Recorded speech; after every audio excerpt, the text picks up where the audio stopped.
It's a beautiful day under my dogwood tree here. You know, since we're building this camper truck, we get a lot of questions, obviously, but there are two questions that we're getting a lot, so we thought we would address those. Yes. Well,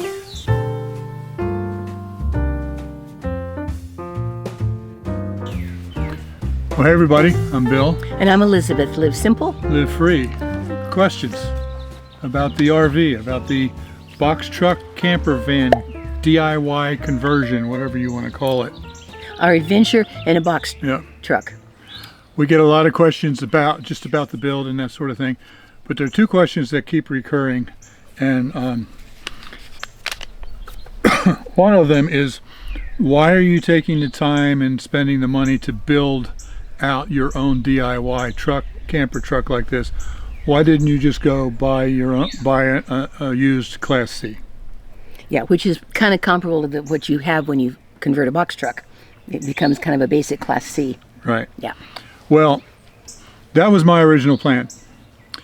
And I was on two different Facebook groups where people can post RVs for sale. And I searched for probably 9 months on those two groups, and also just going to Craigslist and Facebook Marketplace and all that other kind of stuff. Here's what I found. Now this is when you were planning on getting a regular Class C. Yes, I was just going to buy a ready-made, buy it and go. Okay. It sounded like the fastest and easiest way. Sure. Here's what I found. Used Class Cs in the range from 1995 to 2005.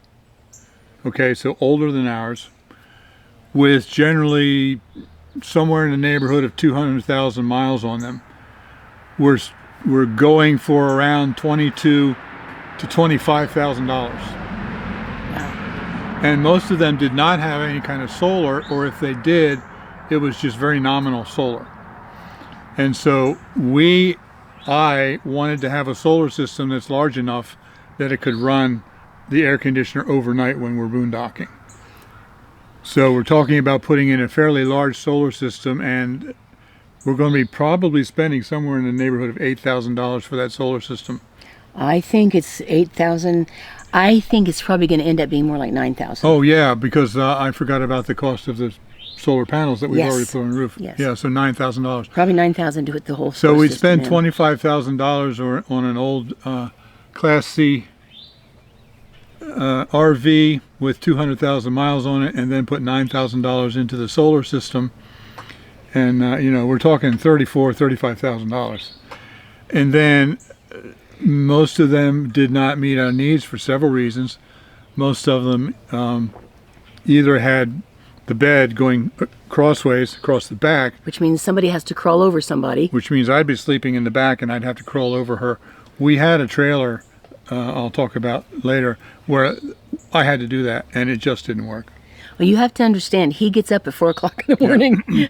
Or the other way is they have the bed going lengthwise, so you're sleeping with your feet, to the front and your head to the back doors. Back, yeah. What's the problem with that? All right, the only way you can get in that bed is to crawl. You have to crawl up to get in there. Even if I would get on it by myself and sit down and swing my legs up, I'm still having to do quite a bit of maneuvering to get in place. And I've just got really bad arthritis in my knees. I have osteoarthritis and psoriatic arthritis, and crawling like that is just miserable. And if I have to get up in a hurry at night and I'm trying to squirm down and I'll get leg cramps sometimes at night. It just, I got to admit, I just don't do that as well as when I was a lot younger.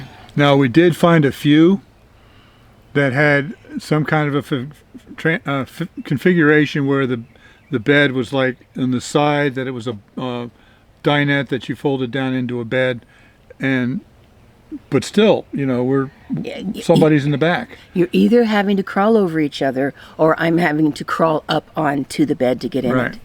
And I just, I'm up for adventures, but I know that I really need to be able to sleep at night. And we've run into situations before where, Bill's having to crawl over me in the wee hours of what I consider before the roosters even wake up. you know, and he's always very afraid that he's going to wake me, which I'm not that worried about it, but he doesn't like it because he knows sometimes it takes me a long time to go to sleep. So it's just, we just end up, you know, crawling around a lot. It just isn't good. Anyway. Another thing is that all of the Class C's have a roof air conditioner, and I really like the mini split that we put in because I have air conditioning and heating in one unit, and here's the main thing, it's considerably quieter than those roof air conditioners. It is astoundingly quiet. Yep. It's amazing. So, but then when we talk about cost, like I said, by the time we would put a solar system in there, we'd be looking at $35,000. This box truck that we got from U-Haul, we went to Orlando and bought it. It was $8,700 was what we paid for the U-Haul. And it's a 2007. Yep, and it's got 122,000 miles on it. So it's newer, less mileage, considerably less expense. Been very well maintained. We know that they maintain their vehicles. Right. And also not a hint of rust. Right. That's amazing. So I can do all the work because I'm doing it by myself. I can do all the work, and we're going to be coming out eventually with less cost for a newer vehicle and lower mileage. There's also the whole issue that I really, we really wanted it to have at least a shower in it. And a lot of times when you get a Class C, it may have a little place that's got the toilet, and then you have to shower off sitting. It's called a wet bath. Most Class C's have a wet bath. Camper vans usually don't, but most Class C's do. But it's a wet bath. You sit on the toilet to take a shower. Yeah. Well, and something I don't want to get into a whole lot about, but I really struggle sometimes with cramps at night. And if I can stand up in the warm shower just for a few minutes, it really helps. I wouldn't be able to sit down because that makes the cramps get worse. So anyway, enough of that. So that's why we're building our own instead of buying one. Another question that we get a lot, one person in particular, I remember, he said, "I'm so confused. You had a really nice RV. Why did you sell it to buy a box truck?" And it was a really nice RV. Yeah, well, actually we've had two of them, two travel trailers. Two of them, and especially that second one, it was ideal. So it was. That's not exactly what happened. We didn't Right. sell the trailer to buy the box truck. That's right. So let me go back and tell you a little bit of our RV history. We started in 2018 where Elizabeth stumbled onto a trailer, a travel trailer, 24-foot travel trailer in beautiful shape for a very good price, and we went and bought it. And Yeah, it was a hybrid, which is one where it's short, it's 24 feet, but then the beds fold out like a pop-up camper.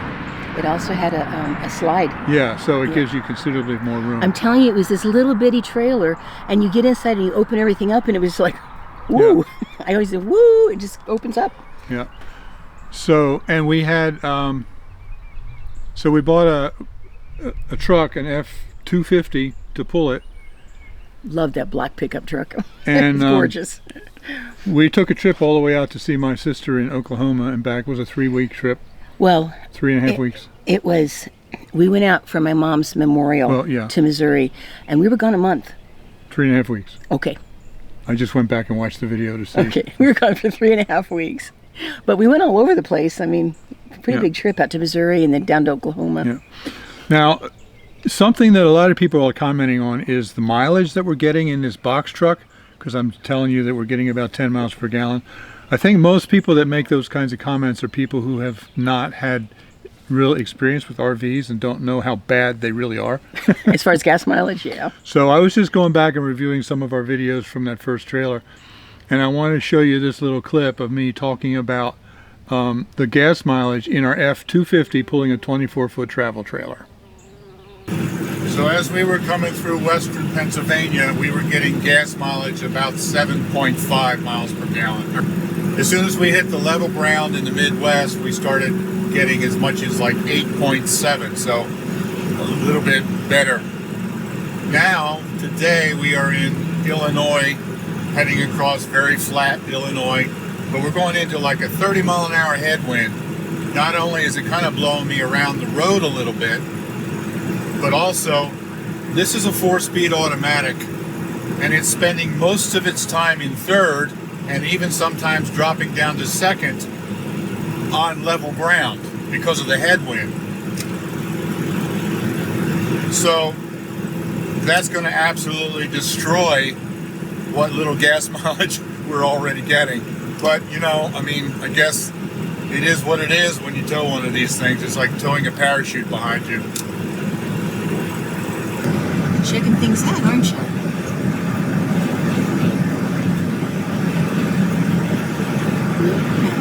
Let's see what's going on. So I think you're going to have an adventure.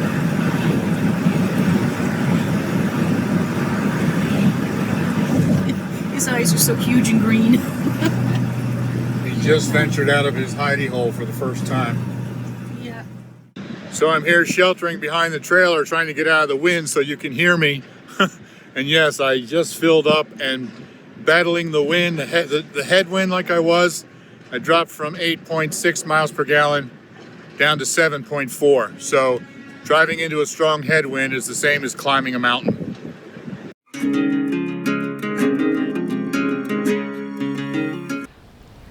Okay, so as you can see, the 10 miles per gallon that we're getting is not bad at all, because many times you get a lot less than that with RVs. Yeah. And as far as it being our only vehicle, when we're traveling, we're going to deal with the gas mileage no matter what. But when we're not traveling, we hardly do any driving. We go to the grocery store and we go to church. That's about it, since neither one of us have to commute to a job where we punch a clock. And both here and in Florida, we are literally a mile or 2 miles away from every place we have to go. I mean, it's just really close. So I filled up the tank in our box truck 2 weeks ago. We've been driving for 2 weeks and we still have half a tank. Yeah. So we just don't use much gas when we're not actually traveling. Yeah. And then, Chris, if we're traveling, we want it. That's what we got it for. Right. Yeah. So anyway, back to the hybrid trailer that we had. It was our first experience with RVing. We absolutely loved it. Yeah, it was a beautiful trailer. When you pulled out the slide, the thing was almost as wide as it was long. It was amazing. Yeah, it really made quite a place. But we also, on that trip, discovered some problems with it being a hybrid. Well, it started driving him nuts. And well, one thing is, while we were traveling, we didn't stay anywhere in one place for very long. We traveled every day, a new place. Every day, a new place. Yeah. So every time I pulled into a new place, I would have to get out and unfold the beds and all that kind of stuff. Which, if you're going to unfold and set up for a week, that's fine. But if you do it every night and you pack up every morning and the next night you do it again, it just got to be old, you know. And also the mattress in there was only about this thick. And we tried to put in a thicker mattress, but then the bed wouldn't fold up. Yeah, yeah. So we were stuck unfolding that bed every night and on a very thin mattress that wasn't real comfortable. Another thing was, if it rained at night, I hated folding up wet canvas like that. Yeah. We stayed dry inside, but the canvas got wet, of course. Yeah. You know. Now, you know, sometimes if we knew it was going to rain all night, we wouldn't fold the bed out. We would take the mattress and put it on the floor, or there was a dinette inside that would open into a bed. But it wasn't long enough for me, and she could sleep on it if she slept diagonal. Yeah, I would go kitty corner. I'd sleep diagonal, and then we had to figure out some place for him to sleep. Yeah. So as much as we loved that thing, and it was small, it was easy to pull. That truck did a wonderful job. We just decided that wasn't quite what we needed. So we made the decision towards the last couple of days of that trip to try to buy something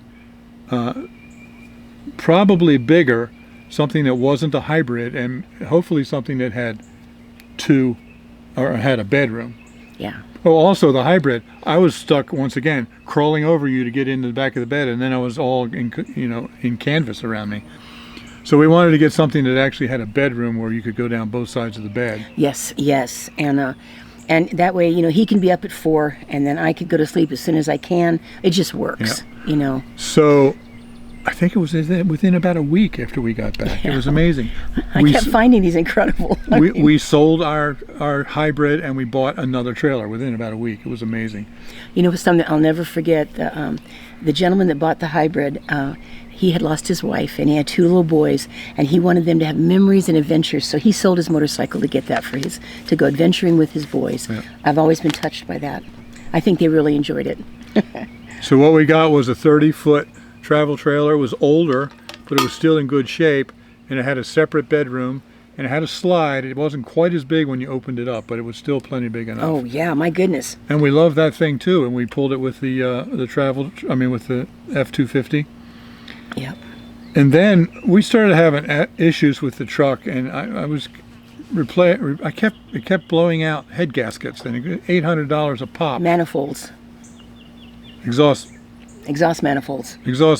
gaskets. Yeah. I think. Yeah. I don't remember. Anyway, it was manifolds. $800 a shot, and after the fourth time that we did that, I decided, no, this isn't working. So we sold that, and we bought. And we told the guy it had manifold problem. Yeah, and we bought the diesel van, and I was excited because it was big enough to tow the trailer, but also we could build it into a camper van, so if we wanted to just go for a short weekend to a state park somewhere locally, we could just go in a camper van instead of pulling that big Mondo trailer. Mm-hmm. But then, if you followed along at all, you know that we had constant problems with that trailer, or that diesel van as well. And we were trying to go down to Florida, trying to snowbird in Florida for 4 months at a time. And first of all, we never made it to Florida because the van kept breaking down. My mechanic, we're about 50 miles south from where we live. My mechanic is sending somebody down. He's gonna, with a big towing rig, he's gonna tow the van and the trailer together back to the mechanic shop, and we can figure out what's going on. So, are we going to Florida? I have no idea.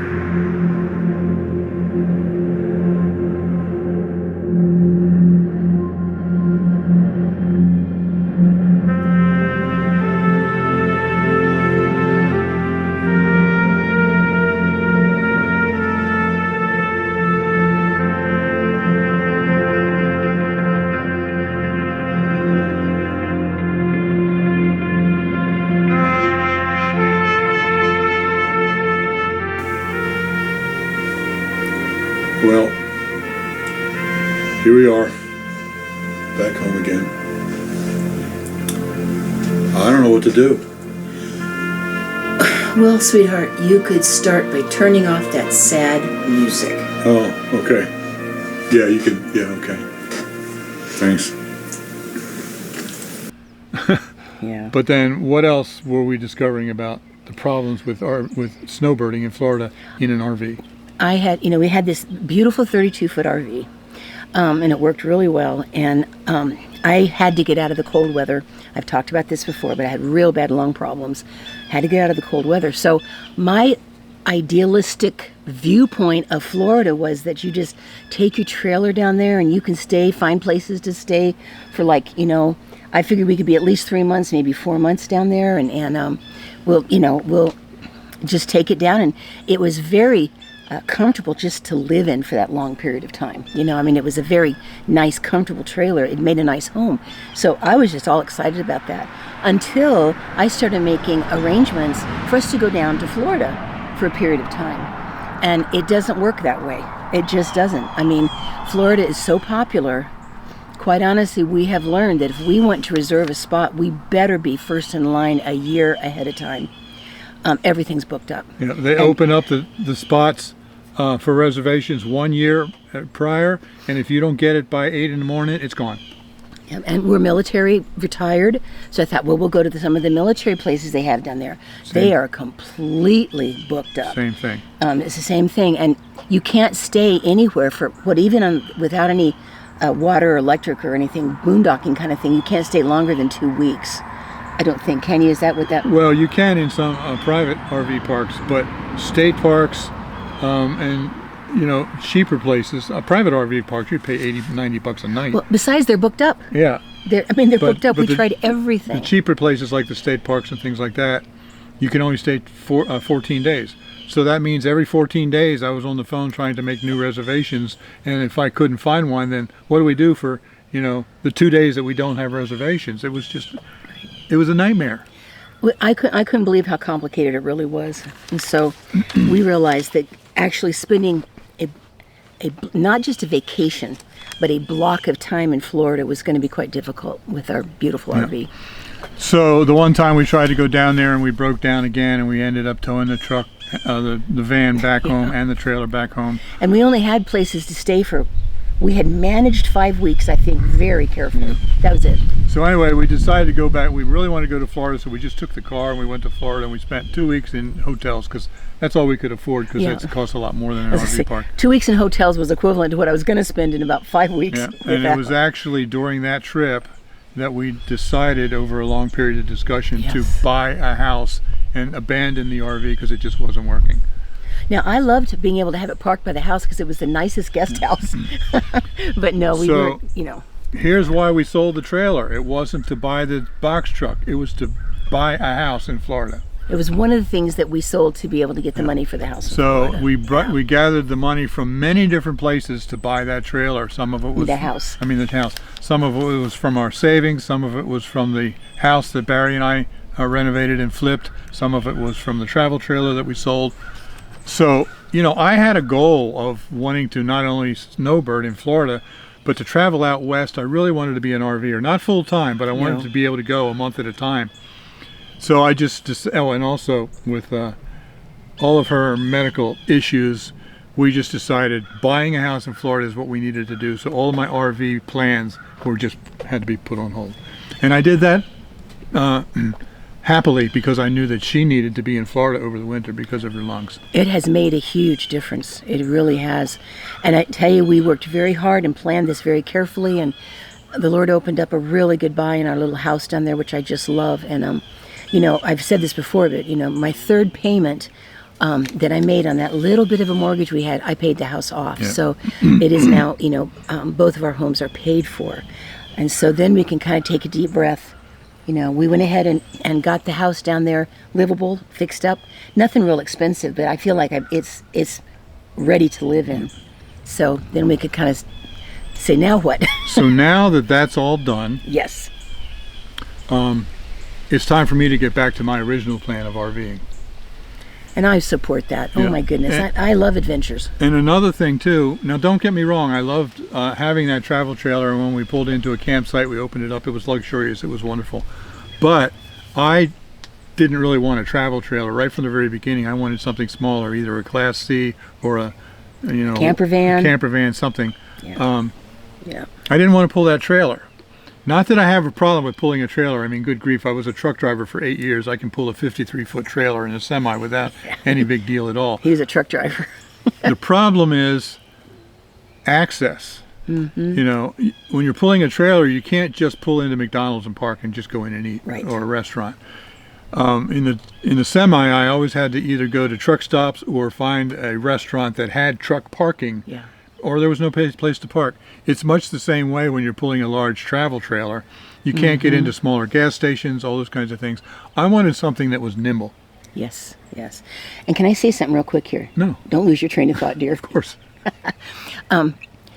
If we were going to be spending months down in Florida, it was a little hard for me to face doing that in a camper van, because you're spending a long time there, you know, and unless it's really worked out to be very, very comfortable, I don't know. I'm not as young as I used to be, but if we're going on adventures, you know, if it's something, even if we're going for like 6 weeks at a time, and it's an adventure, I don't care if it's small. I mean, I don't care if it's a little bit inconvenient. It's part of the adventure. So I'm very game for the idea of something more nimble. Right. Now, she was the main one that wanted a larger travel trailer, and I went along with it. Well, because I was looking at having to spend a long time in it. Right. You know, I mean, it was a whole different situation then. And like I said, I loved it, and so did she. But I think you experienced some of the issues with having a Oh larger yeah. travel Oh trailer. yeah. Where do we go when we need to do different things? Yeah, it's complicated. You know, and as it is right now, if I go down to Florida, we just pack up and I go down to my house and walk in and I'm done. Yep. So, you know, but going out on a big adventures and stuff, yeah, it's a pain in the neck to have so much length. So this time, Yeah. when we are looking for something, we're looking for something small. I wanted something that could easily fit in a regular parking spot. Well, and Something that we could pull into a restaurant and not worry about, you know, yes. finding a place to park the trailer. Well, and we decided that it was not necessary to have so many vehicles, and so, you know, we found a home for the you know, the van, which is working out really well, and you know, we got the motorcycle, so Bill's got something he can bop around on it if he needs to. But we went ahead and you know, we didn't keep the car, and so we just down to just the truck, and I can park this thing. You know, I can go into a Walmart or into some place and just park it, and so I can handle it also. And it's worked out really well to be able to get wherever we need to go. Right. You know. So we bought this old box truck from U-Haul, and if you've been watching our channel, you've seen that I'm working feverishly to get this thing built before our trip this summer. Yep. I think I've already mentioned we paid $8,700 for this, and I'm pouring my heart into it. This is being done right, and I am so impressed. But yeah, some of the things that we really like about it is the mini split system I've already mentioned. We have heat and air conditioning like an HVAC in a house. I love that. We're also able, now we're not sleeping in the same bed unfortunately, but we were able to set up the bed so that both of us have access without crawling over each other, because at our age that's important. If I want to hug him, I'll go find him. Yeah. And the videos that you're seeing are actually at least 3 weeks behind, if not more, because I'm only doing one van build video per week, and I'm generating 1.5 to 2 videos per week, so I'm falling further behind. We only have about 2.5 weeks left until we have to leave for our trip out west. We're going to Utah to get the solar system put in, and I'm frantic to get it done. It's not going to be completely finished, but I just hope to get all the systems working so that we can use it even if the molding's not finished and all those kinds of things. Make it as functional as possible. Right. Yes.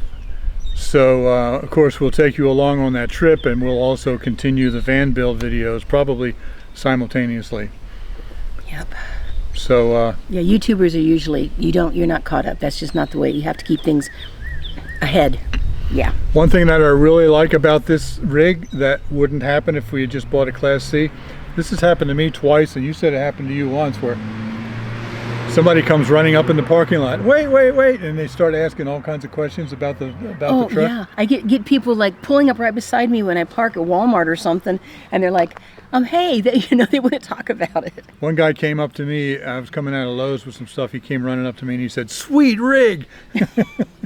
And well, I tell you what, when you just look at it, especially like from the side, it looks like an expedition vehicle. Yeah. Especially now that the solar panels are on top. So yeah, I get a big kick out of it. People always asking questions, and they're just enjoying the whole thing. That's fun. And one thing that I am a little bit concerned about, but not a whole lot, is that there are some RV parks, more the upscale RV parks, that have what they call the 10-year rule. I think it's where they won't allow any RV in there that's any more than 10 years old. This is an 07, so it's what, 17 years old.